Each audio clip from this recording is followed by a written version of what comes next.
నమస్తే అండి. ఎరంపల్లి కార్యదర్శి సురేఖ ఠాకూర్ గారికి రుద్రమ్మాదేవితో ఉన్నాం ఈరోజు మనం. వీళ్ళు ఎరంపల్లికి స్వాతంత్రం తెచ్చింది వీళ్ళే. యాక్చువల్లీ ఎరంపల్లి వెనుకబడిన ప్రాంతం ఉండే, దానికి అంత సహకారాలు వీళ్ళిద్దరు. ఆడవాళ్ళు బయటికి పోవాలంటే భయపడుతుంది.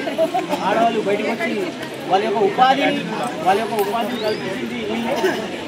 వీళ్ళకు చాలా ధన్యవాదాలు. Thank you. మన కార్యదర్శి సురేఖ ఠాకూర్తో మాట్లాడదాం. రంగారెడ్డి జిల్లా కార్యదర్శి మాట్లాడండి. జిల్లా కార్యదర్శిని నేను అయితే అసలు అనుకోలేను. అందరు మన ఊళ్ళో అందరు కలిసి ఏకగ్రీవంగా అనుకున్నారు. అదే చాలా సంతోషంగా ఉంది నాకు. రాష్ట్రం కార్యదర్శి అట్లా చేసినట్లు కాదు, అందరికి నేను ఇచ్చేసి రాష్ట్రానికి